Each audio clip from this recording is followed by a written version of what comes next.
Hey guys, welcome back. Tonight, I want to take you into a story I used to think was just another ancient myth until I found something that didn't make sense. A wooden box, just over a meter long, covered in gold with no weapon, no mechanism, no protection. And yet, people who touched it died instantly. An entire army captured it, and within months, their cities were overrun by disease so violent they begged to give it back.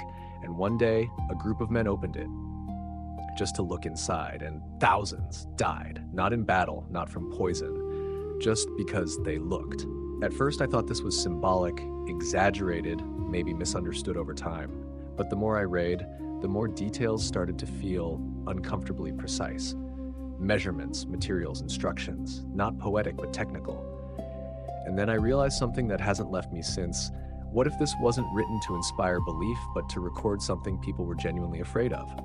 Because this object didn't behave like a symbol. It moved, it reacted, it judged. And what disturbed me the most wasn't that enemies feared it. It was that the people who believed in it feared it just as much. So tonight, I'm not here to tell you what to believe. I'm here to walk through this story with you, piece by piece, to understand what this Ark of the Covenant really was, why it brought power in one moment and death in the next, and how the most feared object in human history simply disappeared. So before you get comfortable, take a gentle moment to like this video and subscribe, but only if these deep sleep history stories help you find peace, sleep better, or simply reflect on our shared journey through time.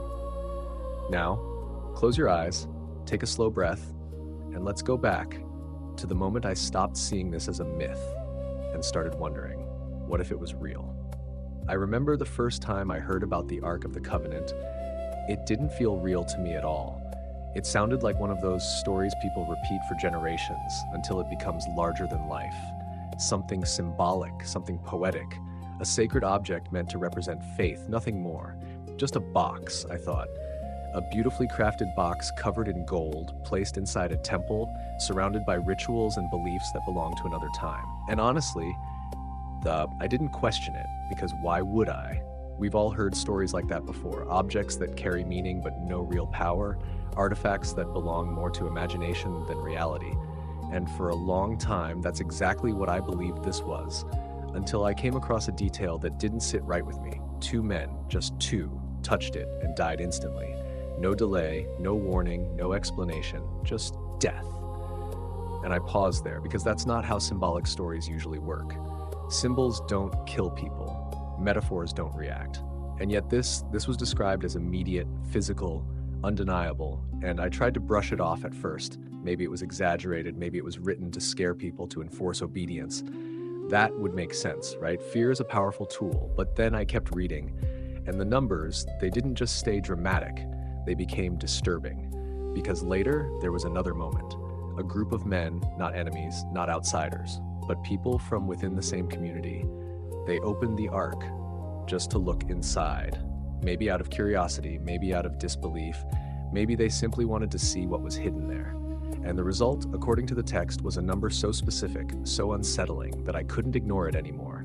50,070 people gone. And I remember staring at that number for a while, because it didn't feel like mythology. It felt like a record, precise, almost clinical, like someone was trying to document what happened rather than tell a story. And that's when something shifted in me, because if this was meant to be symbolic, why include a number like that? Why not just say many died? Why not keep it vague? But no, it was exact, uncomfortable in its precision, and I started to feel something I didn't expect. Not belief, not yet, but doubt. Doubt about my own assumptions, because suddenly, this didn't sound like a harmless religious object anymore. It sounded like something people approached with real fear. Something they didn't fully understand. Something that didn't behave the way a simple artifact should. And I found myself asking a question I hadn't considered before. What kind of object kills without a weapon, without movement, without even being touched properly? Just proximity, just interaction. And the more I thought about it, the more unsettling it became. Because if those accounts were even partially true, then this wasn't just a story about faith. It was a story about something unpredictable, something that didn't follow human logic, something that reacted And I didn't know how to categorize that. I couldn't file it under myth anymore, but I also couldn't fully accept it as real. I was stuck somewhere in between. And that space, that uncertainty, that's where the discomfort started to grow. Slowly, quietly, like a question that refuses to go away. Because every time I tried to dismiss it, those details came back. 2 men, dead instantly. 50,000, gone after looking inside. And I kept thinking, if even a fraction of this is true, then there's something here we don't understand. Something people back then didn't just respect, but feared deeply. And maybe, just maybe, they had a reason to. The more I sat with those earlier details, the harder it became to place the Ark in the category I was used to, because symbols don't escalate, they don't expand into something that influences entire nations. And yet, this object, this simple box covered in gold, seemed to do exactly that. And what unsettled me even more was this. It didn't have anything we would normally associate with power. No blades, no fire, no mechanism hidden inside it, no army guarding it at all times. In fact, most of the time, it was just carried, lifted by a few men, moving slowly through deserts, across rivers, into cities, and still entire kingdoms reacted to it as if it were something far more dangerous than any weapon they had ever seen.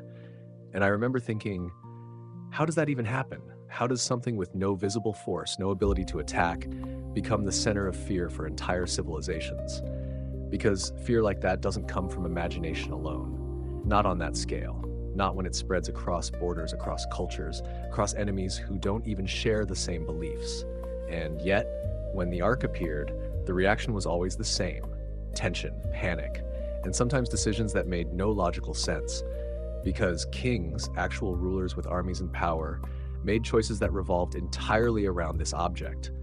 They moved it, protected it, fought over it, and in some cases, they risked everything just to possess it. And that's when the question became unavoidable for me.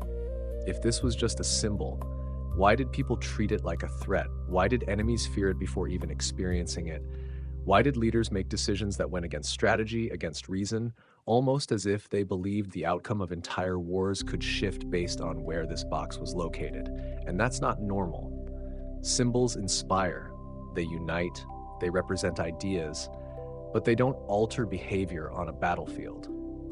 They don't change the way kings think about power, unless those kings believed or had seen something that convinced them this object was not passive at all. And I kept circling back to that because everything about the Ark contradicted what I expected from a religious artifact. It didn't sit quietly in the background. It didn't remain confined to temples or ceremonies. It moved, it entered conflicts. It was placed at the center of moments where outcomes mattered most. And somehow, it became the deciding factor, not through force, but through presence alone. And I started to feel that same discomfort again, that slow realization that maybe I had been looking at this the wrong way from the beginning. Because if multiple nations, across different moments in history, all reacted to this object with the same intensity, then either they were all participating in the same exaggeration, or they were responding to something real. Something they couldn't control, something they couldn't fully understand. And that's when the question finally settled in my mind, not as curiosity anymore, but as something heavier, something that stayed with me.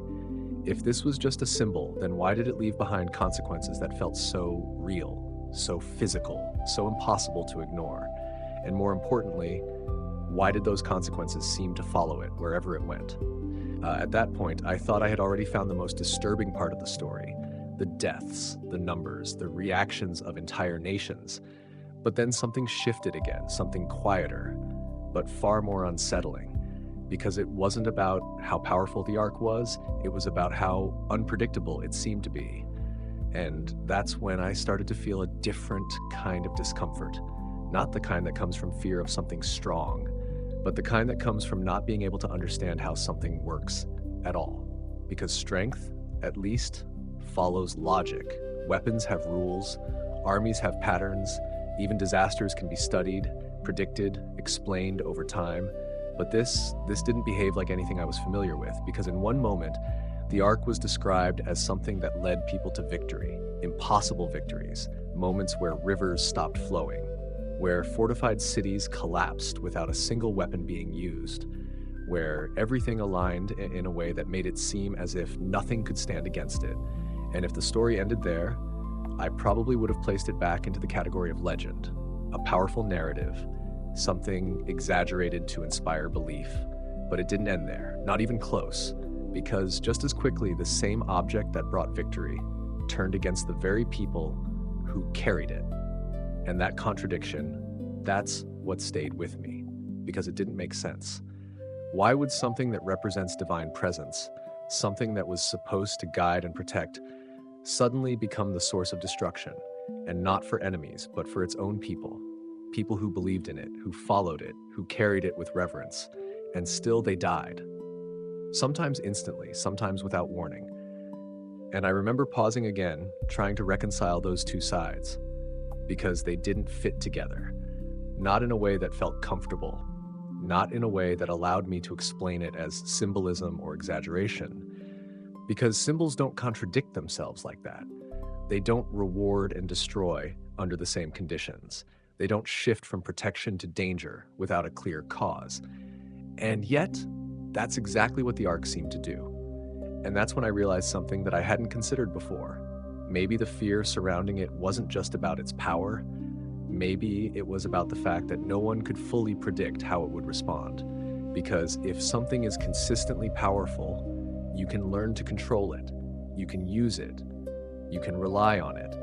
But if something is powerful and unpredictable, something that doesn't behave according to human expectation, then it becomes something else entirely.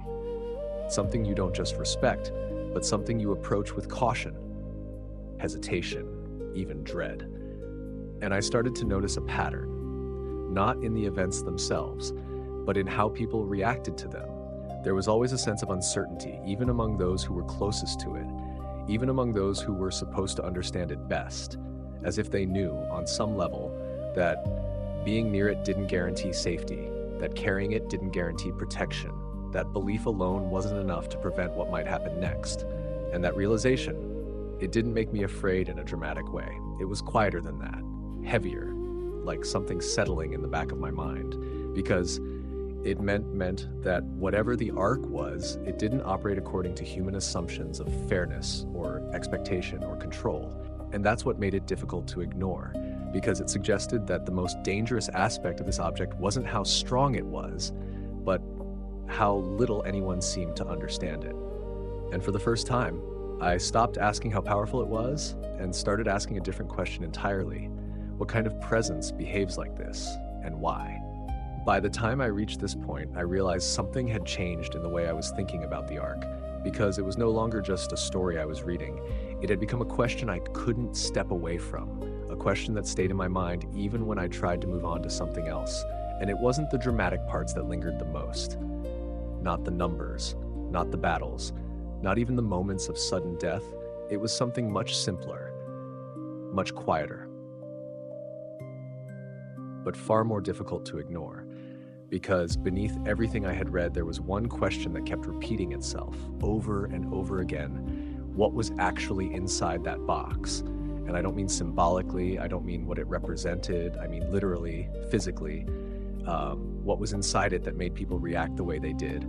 What was inside it that seemed to influence outcomes, to trigger events, to create consequences that didn't feel random? And I remember thinking, if this was just about belief, then the power should come from people, from their faith, from their interpretation. But that's not what the pattern suggested, because the reactions were too consistent, too immediate, too detached from human intention, as if whatever was happening was not dependent on belief alone. And that's when the curiosity started to deepen into something else, something closer to obsession. Because once you ask a question like that, you can't easily put it aside. It follows you, it grows, it starts connecting with other details, other moments, and suddenly, everything begins to feel like part of a larger picture you don't fully understand yet. And then, almost without realizing it, another question appeared, one that felt even more unsettling than the first.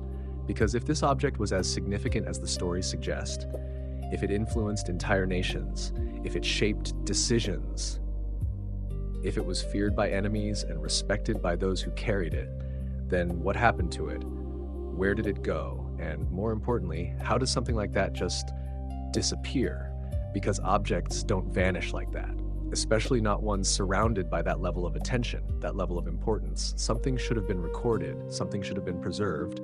Even if it was lost, there should have been a clear moment, a final reference, a transition. But instead, what I found was silence, a gap, a kind of absence that felt almost intentional, as if the story simply stopped at the exact point where it should have continued. And that silence, it didn't feel empty, it felt heavy, like something was missing on purpose. And I couldn't decide which possibility was more unsettling: that the Ark was hidden, deliberately removed from history by people who understood its significance, or that it was lost somehow, despite everything that surrounded it, because both scenarios raise questions that are difficult to answer. And the more I thought about it, the more I realized that this wasn't just about an object anymore. It was about the space between what is recorded and what is left out, the space between events, where explanations should exist, but don't. And that's where the discomfort returned, stronger than before, because not knowing what something is one thing, but knowing that something existed and then realizing no one can explain where it went, that's something else entirely. And I found myself sitting with that thought longer than I expected, because it led me to a realization I hadn't been ready for. If something this powerful, this feared, this central to an entire civilization could simply disappear without a clear answer, then maybe the story wasn't meant to end with understanding. Maybe it was meant to leave a question behind, one that doesn't resolve, one that stays open. And the more I considered that, the more I understood why this story has never really faded, because it doesn't give you closure. It gives you something else, something quieter, something more persistent, a question that doesn't demand belief, but doesn't allow indifference either. What was inside that box, and where is it now? At some point, as I kept going deeper into this story, I realized I needed to go back to the very beginning. Not the events, not the miracles, not even the fear, but the origin. Because if I wanted to understand what the Ark really was, I had to understand where it came from. And that's where something unexpected started to happen. Something that slowly began to change the way I was looking at all of this. Because I had always assumed, without really questioning it, that the Ark was a human idea, maybe Moses, maybe a group of priests, designing something symbolic, something meaningful, something meant to represent the presence of God in a way people could understand. And that assumption felt reasonable, even comfortable, because it kept everything within a familiar framework. Humans creating objects to express belief. That's something we've seen across history, across cultures, across religions. But then I came across a detail, a simple line that didn't fit that pattern at all. The order didn't come from Moses. It didn't come from any priest. It wasn't debated. It wasn't imagined. It was given directly, and not in a vague way, not as an idea or a suggestion, but as an instruction, precise, deliberate, almost technical.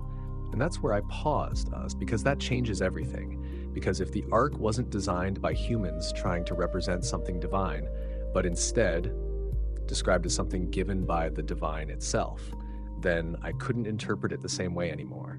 I couldn't just place it alongside other religious artifacts, because those are usually built from human understanding, shaped by culture, influenced by time. But this, if the text is taken seriously, was the opposite. It was something that didn't originate from human imagination, but was introduced into it. And I remember feeling a shift right there. Not sudden, not dramatic, but gradual, like something in my mind adjusting, because even if I didn't fully believe it yet, I couldn't ignore the implication. If the design came directly from God, then every detail mattered, every dimension, every material, every instruction wasn't just symbolic, it was intentional. And that idea, it stayed with me longer than I expected, because it made me reconsider everything that came after, the reactions, the consequences, the fear. Because suddenly, they weren't just responses to a man-made object, they were responses to something that, at least according to the narrative, had a different origin entirely. And I found myself asking a question I hadn't asked before. Not, what does this represent? But what was this meant to do? Because if something is designed with that level of precision, it usually serves a purpose, not just a symbolic one, but a functional one, something that operates, something that interacts. something that produces results. And that thought, it made the earlier events feel different, heavier, because now instead of seeing them as isolated stories, I started to see them as outcomes, consequences of something functioning exactly as it was designed to.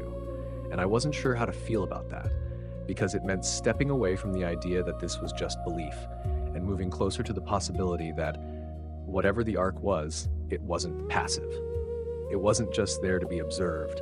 It was there to do something that people didn't fully control and maybe didn't fully understand. And that realization, it didn't convince me, not completely, but it did something else. It made me pay attention in a way I hadn't before. Because if this wasn't a human idea, then I needed to look at it differently, not as a story being told, but as something being described, something that people experienced, something they tried to record, and maybe something they struggled to explain. And for the first time, I felt like I wasn't just reading about the ark anymore. I was starting to follow it. The deeper I went into the description of the ark, the more something began to unsettle me, not because of what it was made of, but because of how precisely it was described. Because this wasn't the kind of language you expect from a symbolic story. It wasn't poetic. It wasn't vague. It didn't leave room for interpretation. Instead, it read almost like a set of instructions, detailed, exact, measured down to proportions that didn't seem necessary if the goal was simply to create meaning. And that's where I started to feel that quiet discomfort again. Because when something is described with that level of specificity, it usually isn't meant to be imagined. It's meant to be built.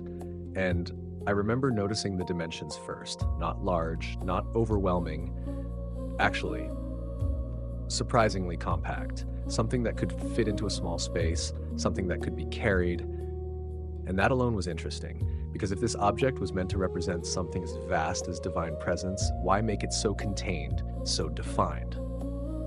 And then came the materials, acacia wood, not just any wood, but one that survives in harsh desert conditions, resilient, durable, capable of enduring extreme environments. And then gold, not partially, not decoratively, but completely, inside and out, every surface covered. And I paused again because gold isn't just valuable. It's conductive, it's resistant to corrosion, it doesn't degrade easily. And I wasn't trying to force a modern interpretation onto an ancient text, but I couldn't ignore how intentional that combination felt. A stable core, encased in something that preserves, protects, and possibly interacts in ways we don't immediately understand. And the more I thought about it, the harder it became to see this as purely symbolic, because symbolism doesn't require engineering. It doesn't require materials chosen for durability.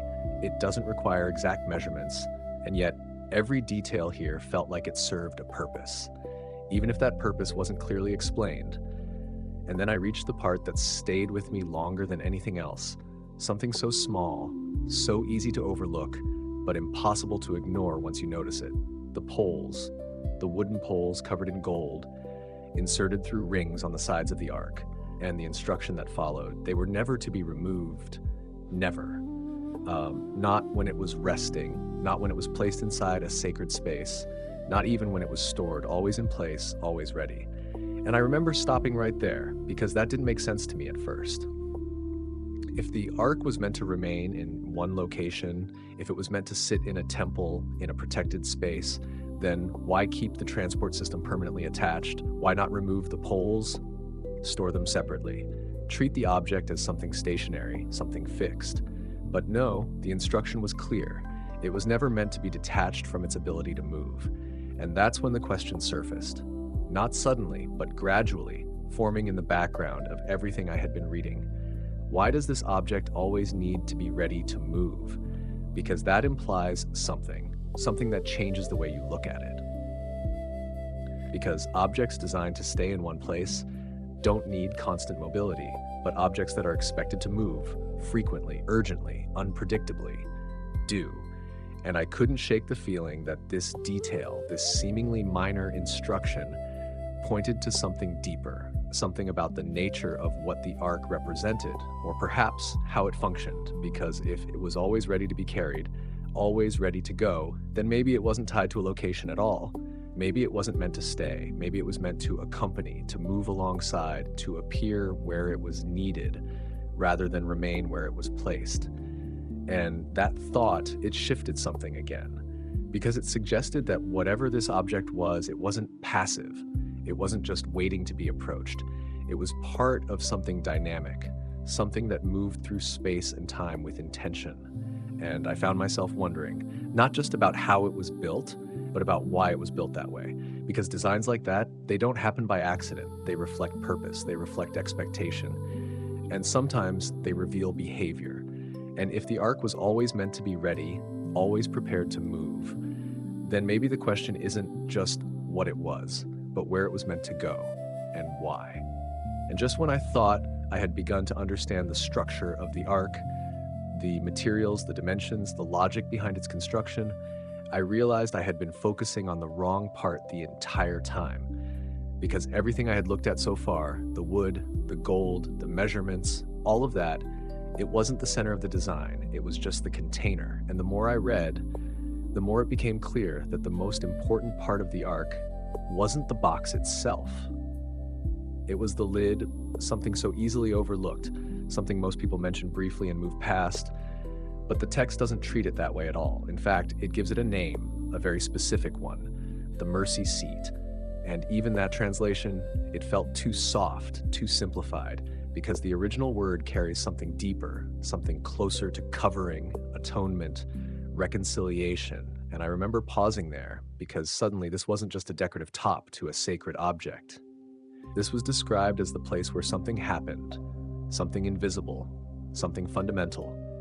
And then there were the figures, the two cherubim, not placed beside the ark, not standing separately, but formed as one piece with the lid itself, shaped from the same mass of gold, facing each other, wings stretched upward, covering the space between them, and their faces turned downward, looking toward that exact point in the center. And that detail, it stayed with me.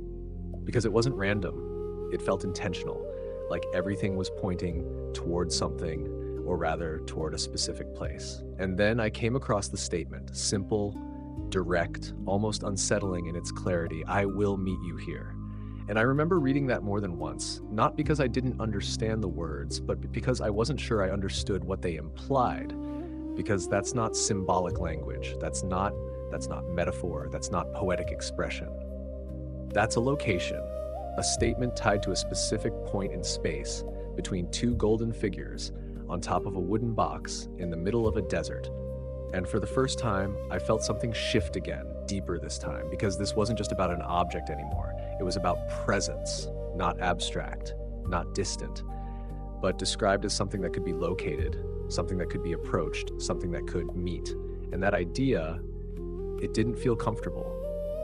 It felt precise, almost too precise, because if you follow it to its logical conclusion, it suggests something that challenges everything I thought I understood about the nature of God. Because how does something described as infinite, as uncontainable, choose a single point, a physical coordinate, and say, "This is where I will be"? And I found myself sitting with that question longer than I expected, because it wasn't just philosophical. It changed the way I looked at every event to the ark, because if that space, that small gap between the cherubim, was considered the point of contact between heaven and earth, then everything that happened around the ark, every reaction, every consequence, every moment of power or destruction, it wasn't random, it was proximity. It was interaction with something that wasn't meant to be approached casually. And suddenly, those earlier stories, the deaths, the fear, the unpredictability, they began to make a different kind of sense, not logical, not explainable, but consistent, as if people weren't reacting to an object, they were reacting to what was believed to be present above it. And that realization, it didn't give me answers, it gave me something else, a deeper question, one that I couldn't easily dismiss, because if this wasn't symbolic, if it wasn't metaphorical, then what exactly were they describing? And more importantly, what were they experiencing when they stood before that space between two wings on a surface of gold where they believed something unseen was actually there? And somewhere between those details, the measurements, the materials, the lid, the space between the cherubim, something began to settle into place. Not as a conclusion, but as a realization I couldn't ignore anymore. because up until that moment, I had been trying to interpret the ark as a representation, something that pointed to a greater idea, something symbolic, something meant to help people understand something they couldn't fully see. But the deeper I went, the more that interpretation started to fall apart, slowly, piece by piece, because nothing about the way the ark was described or the way people reacted to it behaved like a symbol. It didn't inspire from a distance. It didn't remain abstract. It didn't allow for flexible meaning. Instead, it acted. It produced outcomes. It demanded precision. And it responded in ways that felt immediate. And that's when the word appeared, not as an interpretation, but as a description, throne. The ark was not presented as a reminder of God. It was described as the place where God's presence rested the earthly throne. And I remember stopping again because that word carries weight, not metaphorical weight, but functional. A throne is not just a symbol of authority, it is the seat of it. It is where decisions are made, where presence is established, where power is exercised, and applying that idea to the ark, it changes everything. Because it means this wasn't just an object people looked at, it was something they approached with the understanding that they were stepping into proximity with something far beyond themselves. Something that wasn't contained by the object, but was associated with it in a way that made the object itself dangerous to treat casually. And that's when the earlier contradictions began to align, not in a comforting way, but in a way that made them harder to dismiss. Because if the ark was understood as a throne, then the reactions surrounding it, the victories, the sudden deaths, the fear, they weren't inconsistencies. They were responses to presence. Responses to something that wasn't passive, something that didn't operate according to human expectations. And I found myself thinking back to everything I had assumed at the beginning, that this was symbolic, exaggerated, constructed over time. And for the first time, that assumption didn't feel stable anymore, because if the people who recorded these events believed they were dealing with something real, something active, something that could not be approached carelessly, then the story wasn't trying to teach a lesson in the way I thought. It was trying to preserve an experience, something they encountered, something they struggled to understand. And that realization, it didn't push me into belief, but it pulled me out of indifference, because it forced me to consider a possibility I hadn't been willing to entertain before. That maybe, just maybe, this wasn't designed to represent something invisible. Maybe it was designed to mark where something invisible became present.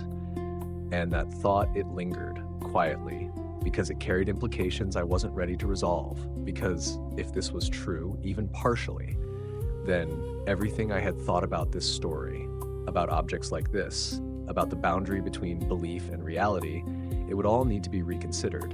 And I wasn't sure I was ready for that. But I couldn't go back either, because once you see something differently, even slightly, it's difficult to return to the way you saw it before.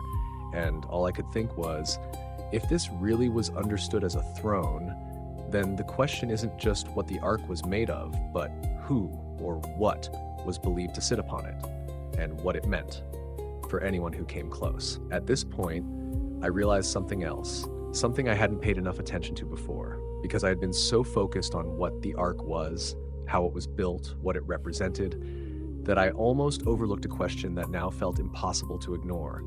What was actually inside it? Not around it, not above it, but inside. Because if the ark was treated as something powerful, something dangerous, something that required precision just to approach, then whatever it contained had to matter, not symbolically, but fundamentally. And when I finally looked closely at what was described as being inside, the first thing I noticed wasn't just what it was, but what it wasn't. Because the tablets of the law, the stone slabs, they weren't the original ones. And that detail, it stayed with me longer than I expected, because I had always imagined those tablets as something pure, something untouched, something that represented a perfect beginning. But that's not what the text suggests at all. The first version, the one written directly, was broken, destroyed, shattered by Moses himself when he came down and saw the people already failing, already turning away, already replacing what they had just received with something else. And I remember pausing there, because that changes the entire tone of what was placed inside the ark. because instead of containing something that represented perfection, it contained something that represented failure, not at the end, not after years, but at the very beginning, almost immediately. And that realization felt heavier than I expected, because it suggests that from the start, this wasn't a story about people getting it right. It was a story about people getting it wrong and then trying again. And the version that was preserved, the version that was placed inside the most sacred object, wasn't the untouched original.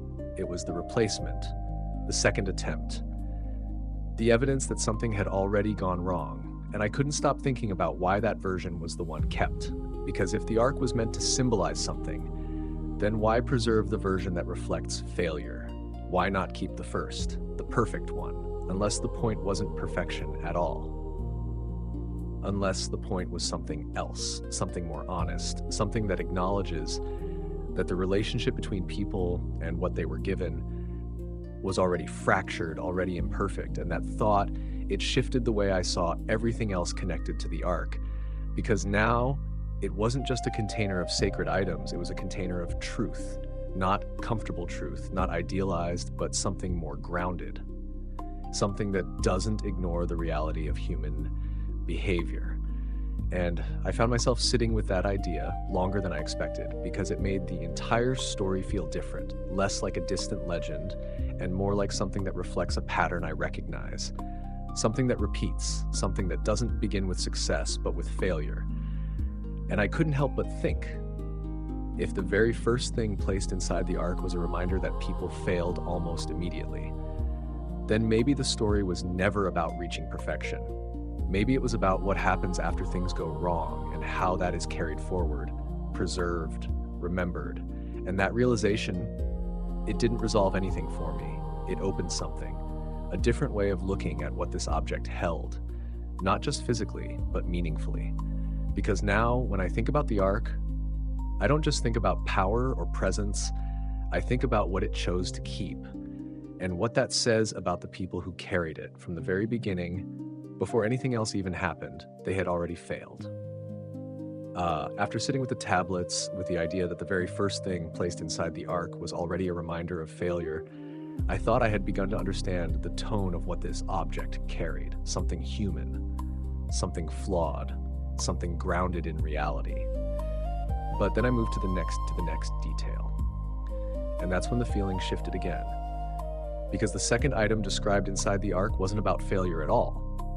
It was about something far more difficult to explain, something that didn't just carry meaning, but seemed to challenge the way reality itself behaved.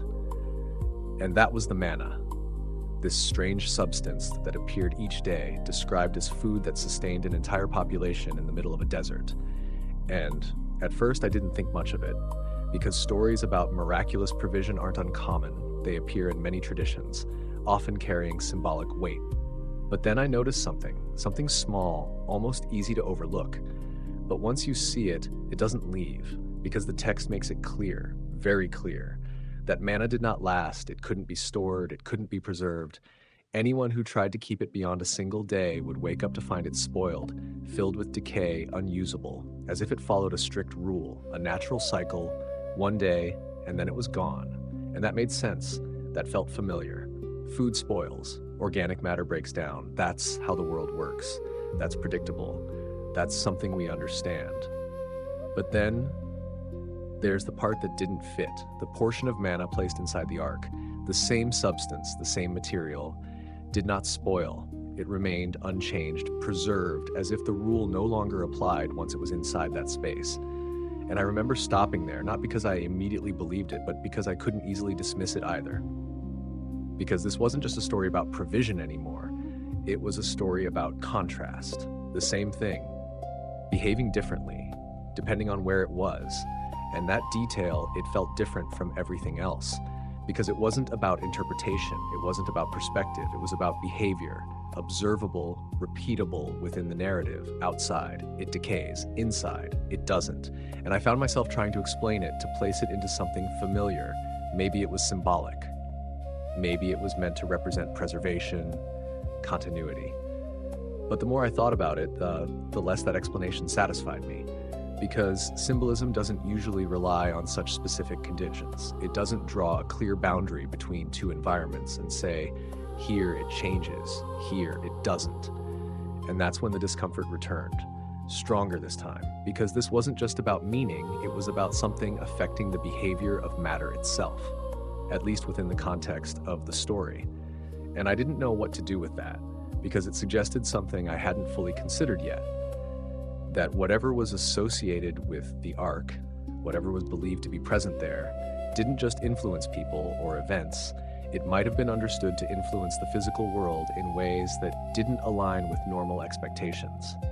And that thought, it stayed with me, quietly, because it didn't feel dramatic, it felt subtle, but persistent, like a detail that doesn't demand attention, but slowly changes how you see everything around it. Because something as simple as food, something that naturally decays, behaves differently in proximity to this object, then the ark wasn't just holding symbolic items, it was creating, or at least associated with, a space where normal processes didn't fully apply.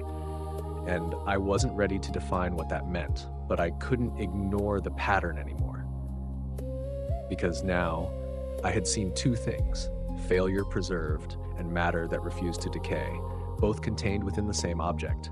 And I began to feel that sense of unease again, not sharp, not overwhelming, but steady, growing. Because the more I looked at what was inside the ark, the less it felt like a collection of meaningful objects. And the more it felt like something carefully arranged, something that revealed, piece by piece, a pattern I didn't yet understand, but was starting to recognize. And for the first time, I caught myself thinking, this is not normal, not in the way I'm used to understanding the world. And I didn't know if I was ready to follow that thought any further, but I also knew I wasn't going to stop. By the time I reached the third item, I wasn't reading the same way anymore. Something had already shifted inside me because the pattern was becoming harder to ignore. First, a broken law preserved, then a substance that refused to decay, and now something that pushed even further. Something that didn't just resist the natural order, but seemed to reverse it entirely. And that was the rod, Aaron's rod. And at first glance, it didn't seem extraordinary at all. Just a piece of wood, cut from a tree, dry, lifeless, something that had already served its purpose, something that would normally remain exactly as it was, unchanged, inert. Because that's what happens to wood once it's been separated from its source. It doesn't grow. It doesn't evolve. It certainly doesn't come back to life. And I remember thinking, this should be the simplest part of the story, the least complicated, the easiest to interpret symbolically. A rod representing authority, leadership, something like that. But then I kept reading, and the description didn't align with that expectation at all, because this wasn't just a rod placed inside the ark as a reminder. It was a rod that had undergone something that completely contradicted everything I understand about how life works. Because overnight, not over time, not gradually, but overnight, this piece of dead wood sprouted, it produced buds, then blossoms, and then fully formed almonds, fruit from something that had no connection to life anymore. And I paused there longer than I expected, because that wasn't just unusual, it was impossible. At least in any natural sense, because growth requires time, it requires connection, it requires a living system, and none of those conditions were present here. And yet, the story presents it as a completed event, something that happened fully, visibly, undeniably. And I remember feeling something change in that moment. Not just curiosity, not just uncertainty, but something deeper, something that made it harder to maintain the distance I had been keeping from all of this. Because this wasn't just symbolic anymore. This wasn't just a story meant to represent ideas. This was describing an event, a transformation, something that either happened or was believed to have happened in a way that people took seriously enough to preserve. And I found myself trying to step back again, to interpret it differently, to frame it in a way that felt more familiar. Maybe it was metaphor. Maybe it was meant to represent renewal, authority validated, something like that. But the more I thought about it, the less that explanation satisfied me, because metaphors don't usually require such precise detail. They don't describe stages, buds, blossoms, fruit. They don't emphasize the timeline. Overnight. They don't present something that contradicts natural law so directly. unless that contradiction is the point. And that's when the realization came, slowly but clearly. This is not being presented as a symbol. It's being presented as something that happened, something that left an impression strong enough to be remembered, to be recorded, to be placed inside the most significant object in the entire narrative. And that's when the words formed in my mind, almost without me choosing them. This is not a symbol anymore. And I sat with that because it wasn't a conclusion I had planned to reach. It wasn't something I was trying to prove. It was just the direction the details were pointing. Because now I had 3 elements, each one different, but each one connected by the same underlying theme. Something that challenges expectation, something that disrupts what should happen, something that forces you to reconsider what is possible. And I began to feel that quiet tension again. Not fear exactly, but something close to it, because the more I looked at what was inside the ark, the less it felt like a collection of meaningful objects, and the more it felt like a set of examples, each one showing a different aspect of something I didn't fully understand. Failure that is preserved, matter that resists decay, life that emerges from death. And I couldn't help but wonder if these were not just reminders, but demonstrations, if they were meant to show something, not just to the people who first experienced them, but to anyone who would later try to understand what this object was and what it meant. And for the first time, I stopped trying to explain it away and simply sat with the possibility that whatever this was, it wasn't designed to be interpreted comfortably. It was designed to confront, to challenge, and maybe to reveal something that doesn't fit easily into the way I've learned to understand the world. By the time I stepped back and looked at everything together, not just one item, not just one strange detail, but all 3, side by side, something began to form. Not clearly at first, but gradually, like a pattern that only becomes visible when you stop focusing on the individual pieces, because each object on its own, the tablets, the manna, the rod, could be interpreted in different ways, explained, reframed, even dismissed if you really wanted to. But together, they felt different. They felt connected, intentional, as if they weren't just placed there randomly, but arranged, almost like a sequence. And I remember thinking, what happens if I stop looking at them as separate items and start looking at them as a single message? Because that's when something unexpected began to emerge. The tablets, the law, not the perfect version, but the second. The reminder that people failed almost immediately, that even when given something direct, something clear, something undeniable, the response wasn't obedience, it was deviation. And that sets a tone, a starting point, not of perfection, but of failure. And then the manna, something provided daily, something that sustained, something that could not be stored, something that required trust in what would come next. And yet within the ark preserved, unchanged, as if to show that provision exists, even when it cannot be controlled, even when it doesn't behave the way people expect. And then the rod, the most difficult one to ignore, because it doesn't just sustain, it doesn't just preserve, it transforms. It brings life out of something that has already lost it. And when I placed those 3 together, something clicked, not fully, but enough to me pause, because this wasn't just a collection of sacred objects anymore. It felt like a structure, a system, almost like a narrative compressed into physical form. Law, provision, authority, failure, sustenance, transformation. And I sat there for a while, letting that settle, because the more I looked at it, the less it felt random, and the more it felt like it was trying to say something, not directly, not in words, but through arrangement, through contrast, through the way these elements interact. And I found myself asking a different kind of question now. Not what each item means on its own, but what they mean together, what they reveal when viewed as a whole. Because if the ark was designed with intention, if every detail mattered, then what it contained would matter just as much, not just physically, but conceptually. And that's when the thought formed, slowly, almost quietly. This isn't just about divine presence. This is about human condition. Because the first thing it shows is failure. The second is provision despite that failure. And the third is authority that doesn't depend on human strength.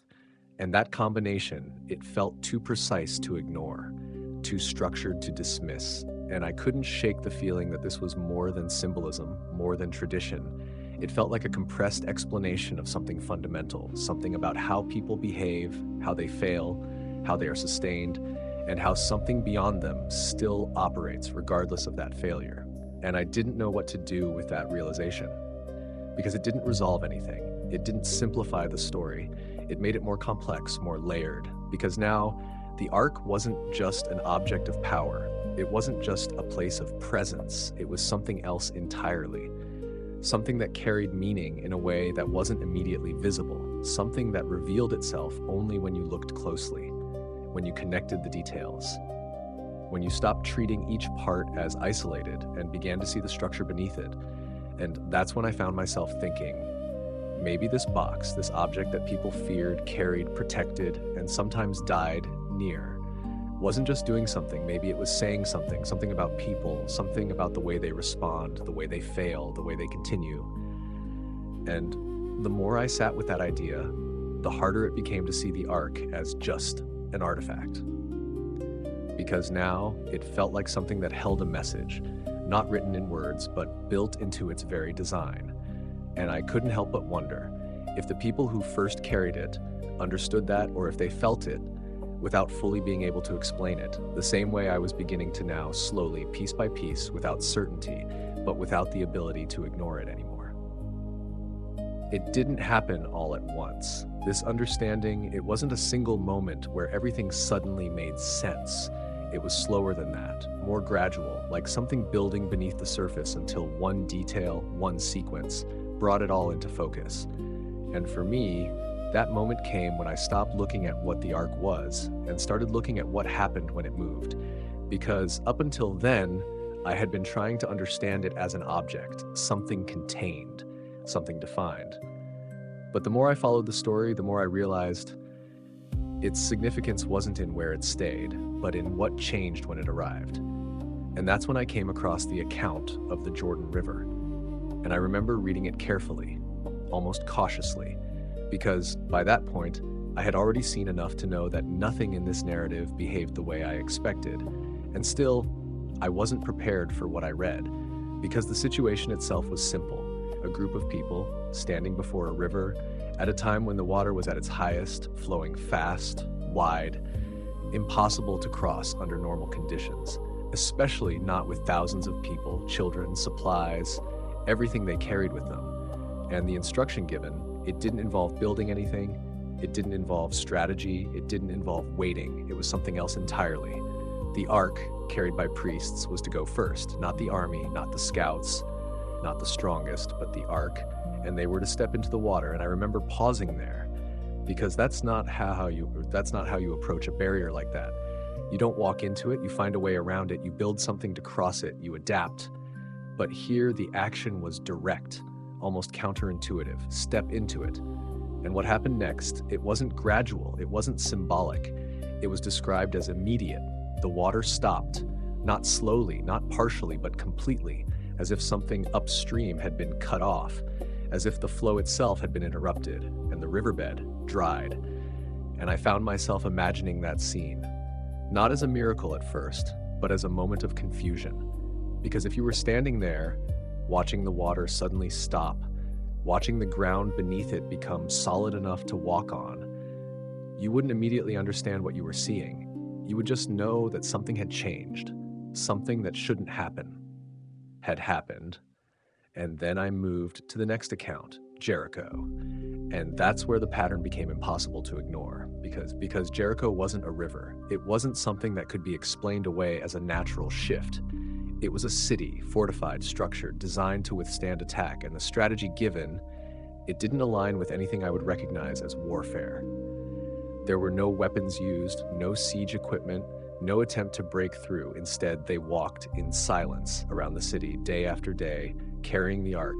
And I remember thinking, this doesn't look like preparation. This looks like something else entirely, something almost symbolic, until the final moment when the sound, the shout, and then the walls didn't crack, didn't weaken, didn't collapse in sections. They fell all at once, uniformly, as if whatever was holding them up had simply stopped. And that's when it became clear to me, not as belief, but as a realization I couldn't ignore. Because if these events were taken at face value, even partially, then the ark wasn't just present during these moments, it was central to them. It wasn't following the action, it was leading it.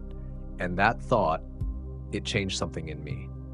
Because up until then, I had still been holding on to the idea that maybe this was exaggerated, maybe it was layered over time. But now, looking at these patterns, these outcomes, these moments where normal rules didn't seem to apply, I found myself thinking something I hadn't allowed myself to think before. If this is real, even in part, then whatever this is, it doesn't operate like anything we would call a weapon, because weapons require force, they require effort, they require human input, but this didn't. It required presence, alignment, something else entirely. And I remember the thought forming clearly, almost quietly, if this is real, it doesn't need an army, and that realization, it didn't bring clarity. It brought something else, something heavier, because it meant that whatever people were dealing with wasn't something they controlled, it was something they followed, something that acted when it chose to, and that, more than anything else so far, made me understand why people didn't just respect the ark, they feared it. But it didn't stay there. That sense of awe, that quiet realization of something powerful, something beyond strategy or strength, because almost immediately, the story turned. And it turned in a way I wasn't expecting, not into something greater, but into something far more unsettling. Because up until that point, I could still hold on to the idea that whatever the ark was, it was on their side, that it was there to protect, to guide, to ensure victory when they followed it. But then I reached the next part, and that assumption, it didn't just weaken, it collapsed, slowly but completely. Because the very same presence, the same object, the same ark that had just been associated with impossible victories, suddenly became the center of something else entirely, something internal, something that didn't come from enemies, but from within. And the first moment that stood out to me was Achan. And I remember reading it carefully, because at first, it didn't seem connected. It felt like a separate issue, a personal failure, someone taking what they shouldn't have taken, hiding it, keeping it secret. Something that happens in every story, in every system, human error, human weakness. But then the consequence didn't stay personal. It didn't affect just him. It didn't remain contained. Instead, it spread, and suddenly an entire group, an entire force, found themselves defeated unexpectedly by something far smaller, something they should have easily overcome. And I remember pausing there, because that didn't follow the logic I was used to. Because if this was about strategy, about strength, about numbers, then one person's hidden action shouldn't shift the outcome of an entire battle. But it did, and not gradually, not indirectly, but immediately. And that's when the connection became harder to ignore, because the text doesn't frame it as coincidence, it frames it as consequence, direct,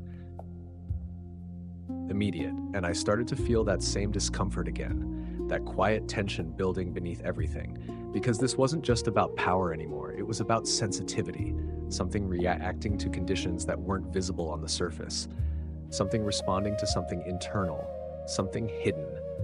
And that alone would have been enough to unsettle me, but it didn't stop there, because then came Uzzah. And that moment, it stayed with me in a different way. Because it wasn't about disobedience in the way we usually understand it. It wasn't about intention, it was about instinct. Because the ark, placed on a cart, begins to shift, to tilt, to move in a way that suggests it might fall. And Uzzah, without thinking, without planning, reaches out just to steady it, just to prevent it from hitting the ground. And I remember reading that and feeling almost certain that this would be framed as an act of care, of protection. Something understandable, something human. But instead, the outcome was immediate. He died, not after a warning, not after a delay, but in that moment.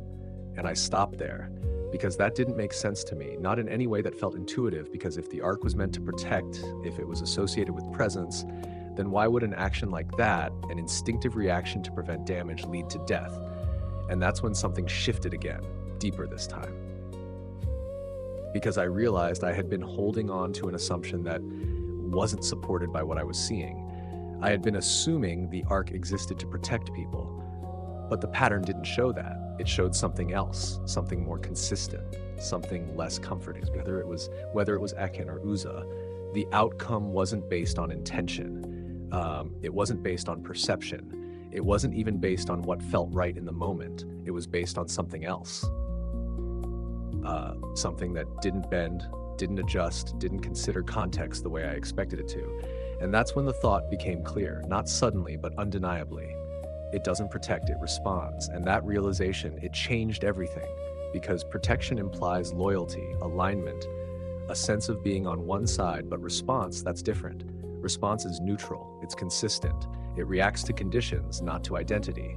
And if that's what the Ark was doing, if it was responding, then it wasn't something people could rely on in the way I initially thought. It wasn't something that guaranteed safety. It was something that required understanding, precision, something that operated according to rules that weren't always visible. And that thought, it stayed with me, heavier than anything before it, because it meant that whatever people were dealing with wasn't something they could simply carry and expect to be protected by. It was something that demanded something from them, something exact, something that couldn't be approached casually. And for the first time, I felt like I was beginning to understand not just the power of the Ark, but the reason behind the fear. Because fear doesn't come from strength alone. It comes from not knowing how something will respond and realizing that it will, regardless of who you are. If the story had ended with those moments, with Achan, with Uzzah, I might have concluded that whatever this was, it only applied to the people who believed in it, that the consequences were internal, that the Ark was something tied specifically to one group, one set of rules, one relationship. But then I reached the part that made that assumption impossible to hold on to, because what happened next didn't involve them at all. It involved their enemies. And that's when everything shifted again, not just in understanding, but in the weight of it. Because now the Ark wasn't just affecting those who carried it, it was affecting anyone who came into contact with it, regardless of belief, regardless of allegiance. And that detail, it changed everything, because belief can explain internal reactions, it can explain behavior within a group, but it doesn't explain why outsiders, people with no connection to those beliefs, would experience the same kind of consequences. And I remember reading about the Philistines, how they captured the Ark, how they treated it as a trophy, something taken from their enemy, something to display, to prove dominance. And at first, that made sense. That's what happens in conflict. Objects of importance are taken, repurposed, placed in new contexts, and for a moment, it almost felt like the story was returning to something familiar, something predictable. But then, the pattern returned, and it returned in a way that was impossible to ignore, because the Ark, placed inside the temple of their own God, didn't remain neutral. It didn't sit quietly. It didn't adapt to its new environment. Instead, something happened, something that affected not just the object, but everything around it.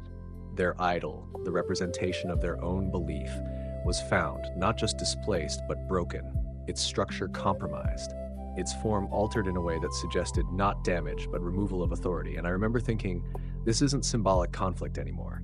This isn't just one belief system opposing another. This is something else, something that doesn't coexist, something that disrupts. And then it went further, because the effect didn't stay within the temple. It spread into the city, into the people, into their bodies. Disease, something described as sudden, severe, affecting many. Not gradually, but rapidly. And I paused again, because now this wasn't just about objects, it was about physical consequence, something measurable, something experienced. And the most unsettling part was how consistent it was. The Ark moves, the condition follows, the Ark is relocated, the condition moves with it from one city to another, as if whatever was happening wasn't tied to place, but to presence. And I started to feel that same tension again, stronger now. Because this removed the last layer of comfort I had been holding on to. The idea that maybe this was contained, maybe it was limited to a specific context, but it wasn't. It didn't stay within boundaries. It didn't respect divisions. It didn't differentiate between those who believed and those who didn't. And that's when the realization became unavoidable. Not dramatic, not overwhelming, but steady, undeniable. There is no safe side. And I sat with that. Because it wasn't what I expected, not even close. Because usually stories like this create a clear division. Those who are protected and those who are not, those who belong and those who oppose. But this didn't follow that pattern. this was different. This suggested something that operates independently of human alignment, something that doesn't choose sides, something that doesn't adjust based on belief or identity. It simply responds wherever it is. And that thought, it stayed with me longer than anything else so far, because it meant that no one, not the people who carried it, not the people who captured it, not the ones who respected it or the ones who ignored it, no one was automatically safe. And for the first time, I understood something I hadn't fully grasped before: the fear surrounding the Ark. It wasn't just about what it could do. It was about the fact that it didn't stop. It didn't limit itself. It didn't belong to one side. It simply was, and wherever it went, something changed, and no one could predict exactly how. By the time I reached this point, something had become impossible to ignore. Not because of one event, not because of one story, but because of the pattern that kept repeating, quietly, consistently, across everything I had read. Because whether it was victory or defeat, whether it was those who carried the Ark or those who captured it, the outcome never seemed to depend on who you were. It depended on something else entirely, something that didn't bend, didn't shift, didn't adjust itself to human expectations.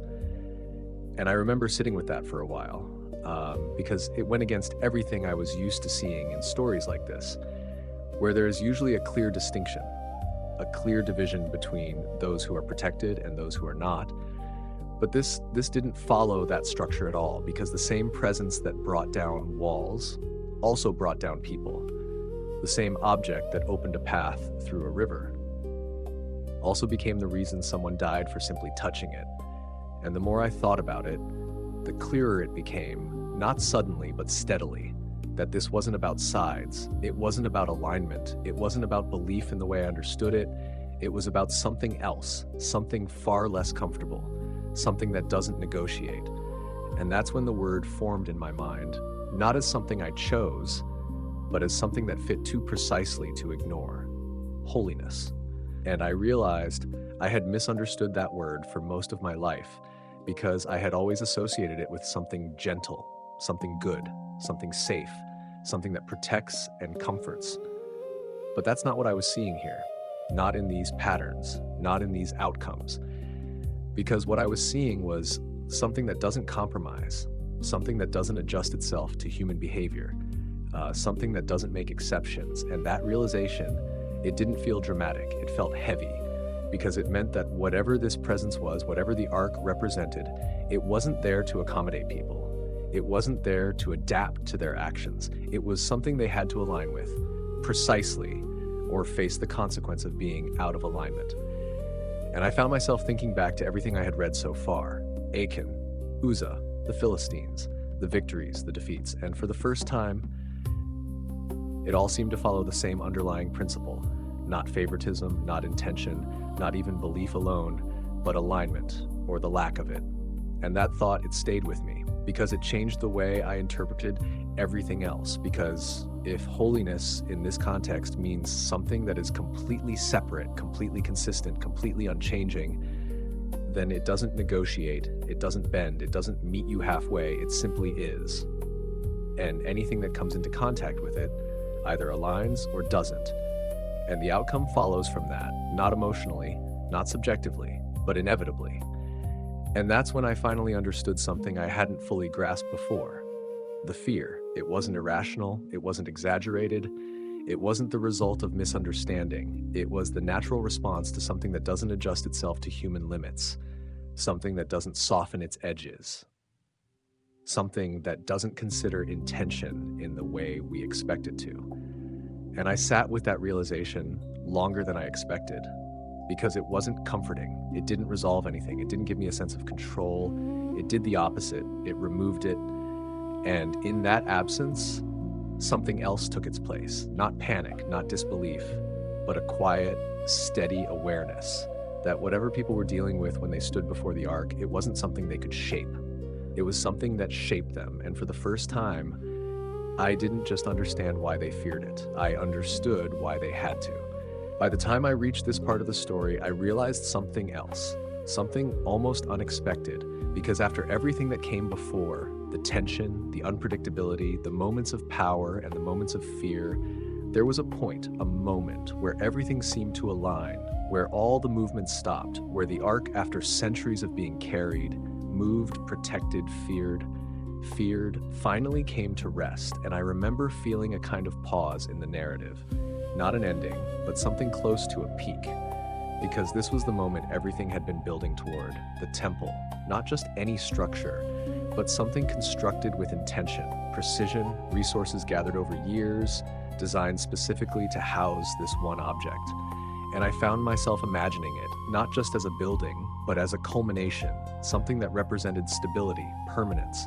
The idea that whatever this was, whatever the ark had been throughout all those earlier events, it had finally reached a place where it could remain. And that alone felt significant, because up until that point, everything about the ark had been defined by movement, by unpredictability, by transition. But now, it was entering a space that was meant to contain it. And I wondered, quietly, if that would change anything, if placing it in a fixed location would make it less unpredictable, less dangerous, more understood. And then I came across the moment itself, the ark, carried into the innermost part of the temple, the Holy of Holies, a space described as completely separated, completely enclosed, a place where no light entered, where no one remained, except once a year, and even then, with caution. And I remember pausing again, because that space, it felt different from everything else, not just physically, but conceptually, because if the ark had always been associated with presence, with something that moved, then placing it here in a space designed to be untouched, unseen, felt like a transition from movement to stillness, from exposure to concealment. And then it happened, not gradually, not subtly, but in a way that echoed everything that had come before. The cloud, described not as something distant, not as something symbolic, but as something that filled the space completely, densely, to the point where those who were present could not remain standing, could not continue what they were doing. And I remember reading that and feeling a strange sense of recognition, because this wasn't new, not entirely. It echoed earlier moments, earlier descriptions, the same presence, the same reaction. But now it was action. But now it wasn't appearing in the open. It was contained, or at least associated with a place that was meant to hold it. And that's when the realization settled in, quietly. But clearly, this is the point of the story. Not because everything is resolved, but because everything has converged. The design, the movement, the contents, the reactions, all leading to this moment where the ark is placed, not just physically, but symbolically, at the center of everything. And I found myself thinking, if there was ever a moment where this story should stabilize, where it should become clear, where the uncertainty should fade, it would be here, in this space, in this stillness, in this convergence. And yet, even in that moment, even at what feels like the peak, there was something that didn't settle, something that remained just beneath the surface. Because while everything had come together, nothing had been fully explained, the presence was there, but it was not understood. The ark was placed, but it was not simplified, and I couldn't help but feel that this wasn't an ending. It was a pause, a moment where everything reaches its highest point before something else begins. Something that would take the story in a direction I wasn't expecting. Because if this truly was the peak, then what comes next wouldn't be resolution. It would be something else entirely, something that would make everything that came before even harder to understand. And I sat with that thought, because even at the highest point, even in the most stable moment, there was still something unresolved, something that hadn't revealed itself yet. And I had a feeling that whatever came next would not make things clearer. It would make them more complicated. And for a moment, it almost felt like everything had settled, like the story had finally reached a place where it could remain stable, contained, understood. Because the ark was no longer moving, no longer crossing rivers or entering battlefields. It was placed hidden, protected inside the most sacred space ever built for it. And I remember thinking, maybe this is where the unpredictability ends. Maybe this is where the pattern finally stabilizes. Where everything that came before leads to something permanent, something secure. But that feeling, it didn't last, not for long, because as I continued reading, the focus began to shift, not away from the ark, but around it, to the people, to the leaders, to the decisions that were made over time. And that's when something else began to emerge. Not all at once, but gradually, like a slow erosion, something that didn't immediately break the structure but weakened it from within. Because the kings, the ones responsible for maintaining what had been established, didn't remain consistent. They changed, their priorities shifted, their decisions moved in directions that felt disconnected from everything that had been built before. And I remember noticing that at first, as a pattern of inconsistency, moments of alignment followed by moments of deviation. But then it went further, because the deviations didn't stay small. They became significant. They affected the very place where the ark was kept, the temple itself. And that's when the discomfort returned, stronger than before, because this wasn't happening outside. This wasn't an external threat. It was happening at the center, in the place that was meant to be untouched. And the descriptions, they weren't subtle. They weren't symbolic. They were direct. Changes made, objects introduced, practices allowed, things that didn't belong there. Placed within the same space that had once been associated with something so precise, so controlled. And I remember pausing again, because that created a tension I couldn't easily resolve. Because if the ark represented something that didn't negotiate, something that required alignment, then what happens when the space around it no longer aligns? What happens when the environment changes, when the people responsible for maintaining it no longer follow the same structure?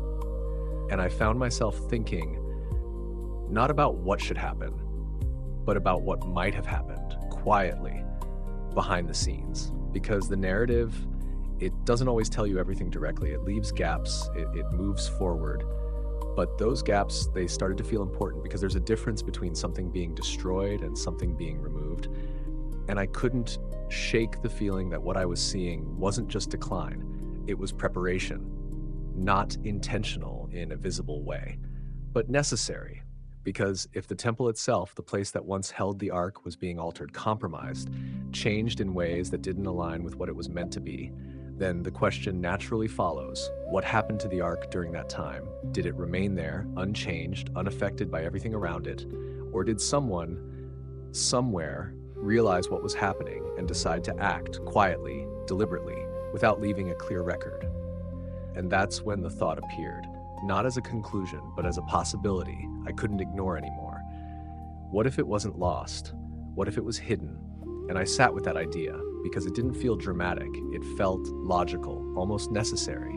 Because if something so central, so significant, so dangerous to mishandle was surrounded by a system that was beginning to fail, then removing it, protecting it, concealing it would make sense, not as an act of disappearance, but as an act of preservation.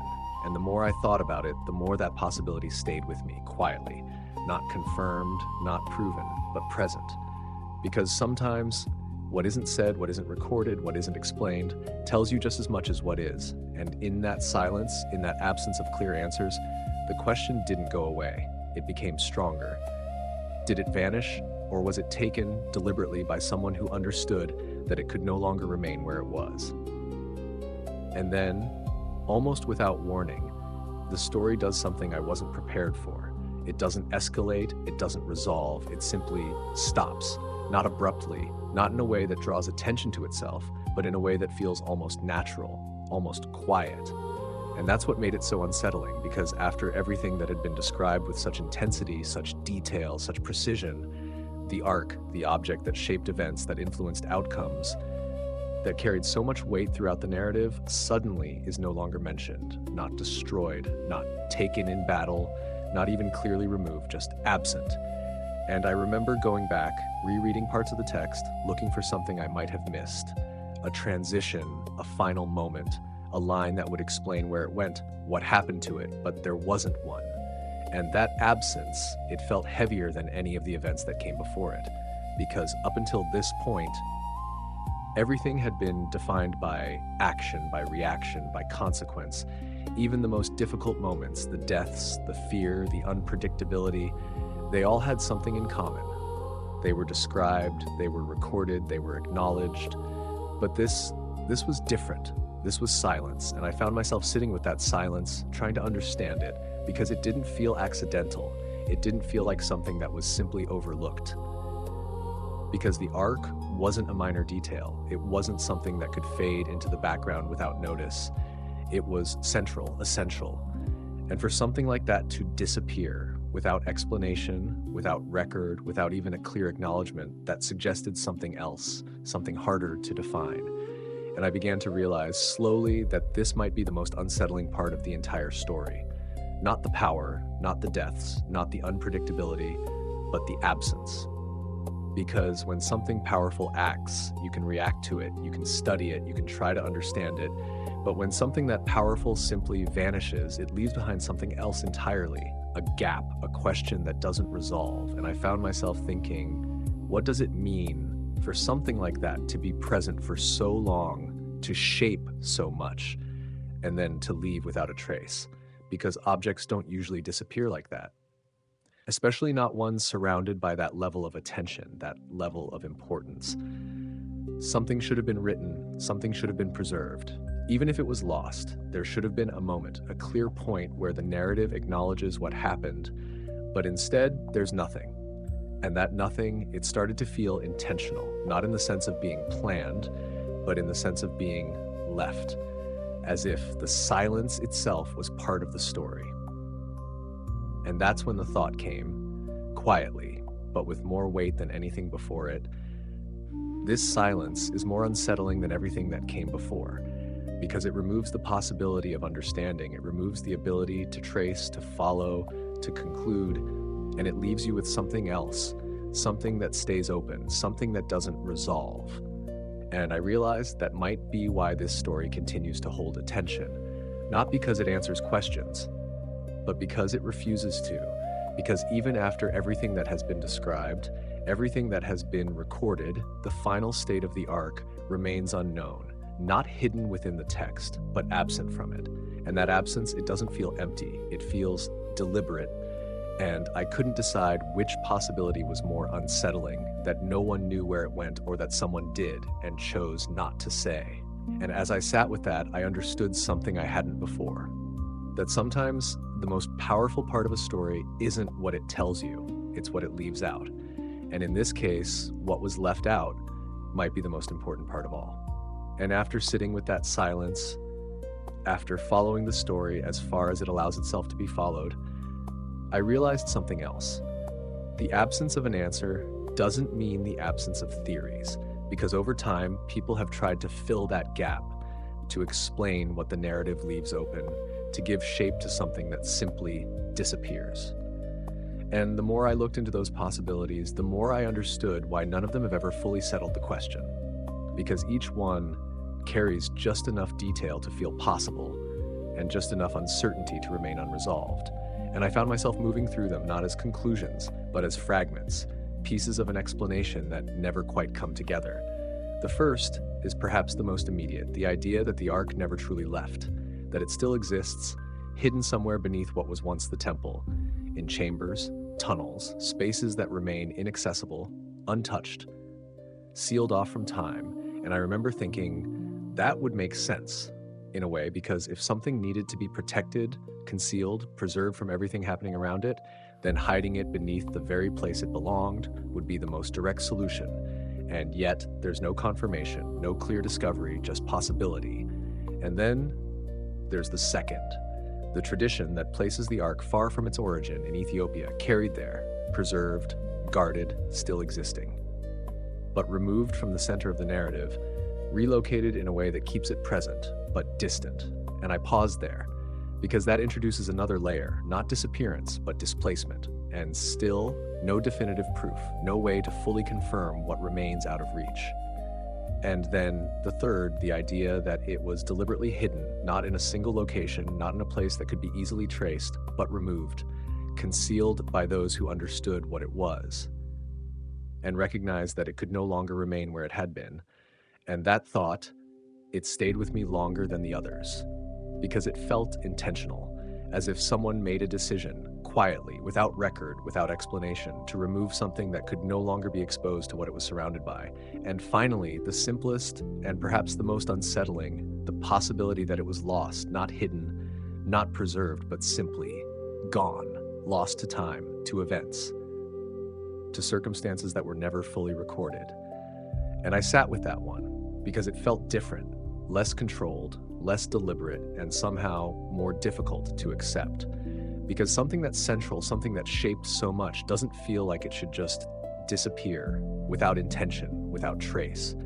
And as I moved through these possibilities, I realized something I hadn't fully acknowledged before. None of them resolved the question. They only shifted from one place to another, from one possibility to the next.